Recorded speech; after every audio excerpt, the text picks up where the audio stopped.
नमस्कार दोस्तों, स्वागत है आपका राजपाल जी एकेडमी में। मैं आपका दोस्त नितिन राजपाल। तो आप सब ठीक ही होंगे, कैसे हैं आप सब।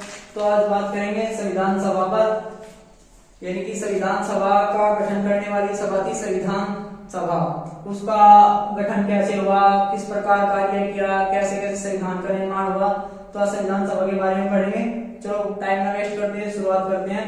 संविधान सभा यानी संविधान सभा का गठन कैसे हुआ। संविधान सभा का गठन हुआ कैबिनेट मिशन। एक कैबिनेट मिशन अंग्रेजी सरकार ने भारत में मिशन भेजा, जिसका लक्ष्य था भारत में संविधान सभा का निर्माण करवाना, जिससे भारतीय संविधान का निर्माण कर सके। तो कैबिनेट मिशन आया 24 मार्च 1946 को, इसका गठन हुआ था। यह भारत में आया। यह 3 सदस्यीय दल था। इसमें 3 सदस्य थे। पहले सदस्य थे डॉक्टर पैथिक लॉरेंस, जो इसके अध्यक्ष भी थे। Pethick Lawrence. दूसरा था एबी अलेक्जेंडर और तीसरे थे सर स्टेफर्ड क्रिप्स, जो क्रिप्स मिशन के अध्यक्ष भी थे। वही इसके तीसरे सदस्य थे सर स्टेफर्ड क्रिप्स, और पैथिक लॉरेंस इसके अध्यक्ष थे।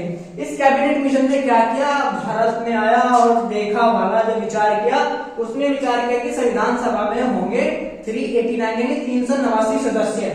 उसने देखा क्या हिसाब है, क्या नहीं। 389 सदस्य संविधान सभा में रखे। किस प्रकार रखे, 389 सदस्य में 292 सदस्य तो रखे ब्रिटिश प्रांतों से, और 4 सदस्य रखे चीफ कमिश्नरी क्षेत्र। चीफ कमिश्नरी क्षेत्र क्या होते थे, जैसे आज के टाइम में केंद्र शासित प्रदेश, उस प्रकार के उस टाइम में होते थे चीफ कमिश्नरी क्षेत्र। वो गवर्नर जनरल के अंदर सीधे जाते थे। और 93 सदस्य रहे देसी रियासतों पर, जो देसी रियासत थी भारतीय महाराजा राजा उनके अंदर। और इन जो 292 और 4 सदस्य थे, टोटल मिलाकर 296 सदस्य थे ब्रिटिश प्रांतों के। और उन पर कैबिनेट मिशन के तहत ही, यानी जो कैबिनेट मिशन आया उसके तहत ही चुनाव कराए गए भारत में, और 296 सीटों पर चुनाव हुए। 296 सीटों पर चुनाव हुए तो कांग्रेस ने भी चुनाव लड़ा, मुस्लिम लीग ने भी चुनाव लड़ा, जो अन्य पार्टी थी सभी ने चुनाव लड़ा। उन चुनाव में क्या हुआ, 208 सीटें तो मिली कांग्रेस को, और 73 सीटें मिली मुस्लिम लीग को, और 15 सीटें मिली अन्य दल को। अन्य दलों में कर्षक प्रजा party, Unionist party, Punjab party और भी बदेरी पार्टी थी। 15 सदस्य, उन्हें 15 सीटें मिली। 208 कांग्रेस, 73 मुस्लिम लीग और 15 अन्य दल। जब ये चुनाव हो गए तो चुनाव के बाद क्या हुआ, एक भारत में अंतरिम सरकार का गठन हुआ। अंतरिम सरकार का गठन हुआ, तो अंतरिम सरकार का गठन हुआ कैबिनेट मिशन के तहत ही, जो चुनाव हुए उनके तहत। और इस अंतरिम सरकार में क्या हुआ, अंतरिम सरकार में कुल 15 सदस्य शामिल हुए। कांग्रेस ने भी चुनाव लड़ा और मुस्लिम लीग ने भी चुनाव लड़ा। तो इन अंतरिम सरकार में दोनों शामिल हुए। 15 सदस्य कुल थे, 10 सदस्य कांग्रेस के, 5 मुस्लिम लीग के। जैसे सीटें ज्यादा थी वैसे सदस्य कांग्रेस के ज्यादा और 5 मुस्लिम लीग के। और ये सदस्य पूरी अंतरिम सरकार का जो सदस्य थे, जो इनमें शामिल थे, वो सभी डिस्क्रिप्शन में मिल जाएंगे। डिस्क्रिप्शन में देख लेना, कमेंट में भी आपको कर दिया जाएगा।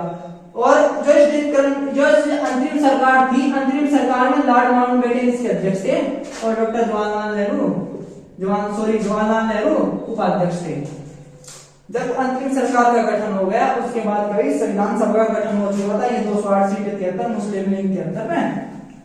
उसके बाद क्या हुआ, 9 दिसंबर की तारीख है। 9 दिसंबर को क्या हुआ, संविधान सभा की पहली बैठक हुई। और जब पहली बैठक हुई तो एक सबसे वरिष्ठतम सदस्य थे संविधान सभा में चुने हुए डॉक्टर सच्चिदानंद सिन्हा, और उन्हें अस्थायी अध्यक्ष नियुक्त किया गया संविधान सभा का, अस्थायी अध्यक्ष। और इस दिन क्या हुआ, 9 दिसंबर को ही मुस्लिम लीग ने इस संविधान सभा की बैठक का बहिष्कार कर दिया और पाकिस्तान के लिए अलग से संविधान सभा की मांग कर दी। तो मुस्लिम लीग 9 दिसंबर की बैठक में शामिल नहीं हुई, उसने उसका बहिष्कार कर दिया। 9 दिसंबर के अस्थायी अध्यक्ष चुने गए डॉक्टर सच्चिदानंद सिन्हा, जो इस संविधान सभा के सबसे वरिष्ठ सदस्य थे। उसके बाद क्या हुआ, 11 दिसंबर आई। 11 दिसंबर को संविधान की बैठक हुई, उसमें डॉक्टर राजेंद्र प्रसाद, जो भारत के प्रथम राष्ट्रपति थे, उन्हें संविधान सभा का अस्थायी अध्यक्ष चुना गया। तो संविधान सभा का अध्यक्ष डॉक्टर राजेंद्र प्रसाद। डॉक्टर राजेंद्र प्रसाद के बाद एक तारीख है यहाँ 13 दिसंबर। 13 दिसंबर को क्या हुआ, 13 दिसंबर को पंडित जवाहरलाल नेहरू ने एक उद्देश्य प्रस्ताव पेश किया संविधान सभा के सामने। 13 दिसंबर को उद्देश्य प्रस्ताव पेश किया। इस उद्देश्य प्रस्ताव में क्या था कि जो जिन चीज के लिए हम इकट्ठा हुए हैं, जिस चीज के लिए हम इकट्ठा हुए हैं उसका उद्देश्य क्या है, हम क्या बनाने के लिए बैठे हैं। तो एक ऐसा उद्देश्य प्रस्ताव पेश किया संविधान सभा के सामने 13 दिसंबर को 1946 में पंडित जवाहरलाल नेहरू से पेश किया और 22 जनवरी को यह उद्देश्य प्रस्ताव पारित हो गया। 22 जनवरी 1947 22 जनवरी 1947 को उद्देश्य प्रस्ताव पारित हो गया। पंडित जवाहरलाल नेहरू से 13 दिसंबर 1946 को पेश किया, 22 जनवरी 1947 को यह पारित हो गया। 22 जनवरी 1947 को उद्देश्य प्रस्ताव पारित हो गया। उसके बाद क्या हुआ, डॉक्टर बी.एन. राव संविधान सभा के सलाहकार थे। बी.एन. राव का पूरा नाम था बेनेगल नरसिंह राव। ये संविधान सभा के सलाहकार थे। तो संविधान सभा ने एक जिम्मा दिया कि आप एक संविधान का प्रारूप तैयार कर संविधान सभा को दीजिए। तो बी.एन. राव ने लगभग 60 देशों के संविधान से अंश लेकर एक प्रारूप तैयार किया और संविधान सभा को सौंप दिया। बी.एन. राव द्वारा तैयार किए गए प्रारूप पर जब संविधान सभा को एक प्रारूप समिति का गठन किया उसका विचार विमर्श करने के लिए, जो बी.एन. राव ने प्रारूप तैयार किया उसका विचार विमर्श करने के लिए संविधान सभा ने एक कमेटी गठित की जिसका नाम था प्रारूप समिति। और उस प्रारूप समिति के अध्यक्ष थे डॉक्टर भीमराव अंबेडकर, जिन्हें हम संविधान का निर्माता भी कहते हैं। प्रारूप समिति का गठन हुआ था 29 अगस्त 1947 को, प्रारूप समिति का गठन, और डॉक्टर भीमराव अंबेडकर इसके अध्यक्ष थे। इसमें अन्य सदस्य जैसे के.एम. मुंशी, मोहम्मद सदाउल्लाह, एन. गोपालास्वामी, और इसमें कुल 7 सदस्य थे। डॉक्टर अंबेडकर सहित 7 सदस्य थे इसमें प्रारूप समिति में। इसके बाद क्या हुआ, प्रारूप समिति ने बी.एन. राव द्वारा तैयार किए गए प्रारूप पर विचार विमर्श किया, उसमें काट छांट की, एक अलग से प्रारूप तैयार कर संविधान सभा को 21 फरवरी 1948 को सौंप दिया।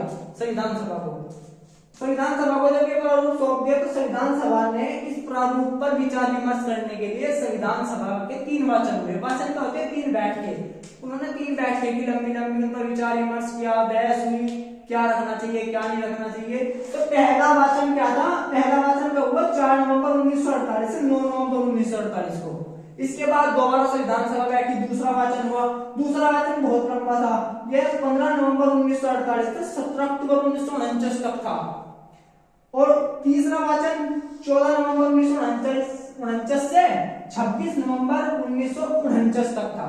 26 नवंबर 1949 को ही संविधान सभा ने संविधान पारित कर दिया। यानी कि संविधान कब पारित होता तो 26 नवंबर 1949 को भारत का संविधान पारित हो गया। संविधान सभा ने उसे पारित कर दिया। उसके बाद क्या हुआ, 24 जनवरी 1950 को संविधान सभा की आखिरी बैठक हुई, अंतिम बैठक। उस बैठक में ही संविधान सभा में उपस्थित 284 सदस्य ने उस पर हस्ताक्षर किए। उसी बैठक में राष्ट्रज्ञान और राष्ट्रगीत को भी अपनाया गया था भारतीय संविधान में 24 जनवरी 1950 को। उसके बाद क्या हुआ, 26 जनवरी 1950 को भारत का संविधान लागू हो गया पूरे देश पे और भारत गणतंत्र हो गया। उस टाइम भारतीय संविधान में क्या थे, 395 तो आर्टिकल थे और 22 भाग थे, 8 अनुसूची थी। और ये जब 26 जनवरी 1950 को भारतीय संविधान लागू हुआ तब की बात है। अब कितने भाग हैं, कितने अनुच्छेद है, क्या है, अब क्या है, 395 अनुच्छेद है, 22 भाग है और ये अनुसूचियां कट गई। अब ये हो गई 12, इन्हें बढ़ा दिया गया भारतीय संविधान द्वारा। तो भारत के संविधान में 395 अनुच्छेद, 22 भाग और 12 अनुसूचियां हैं। तो संविधान सभा ने ऐसे ऐसे कार्य किया, क्या कार्य किए, ये सब बताया। समझ आया हो तो लाइक कमेंट शेयर करिए।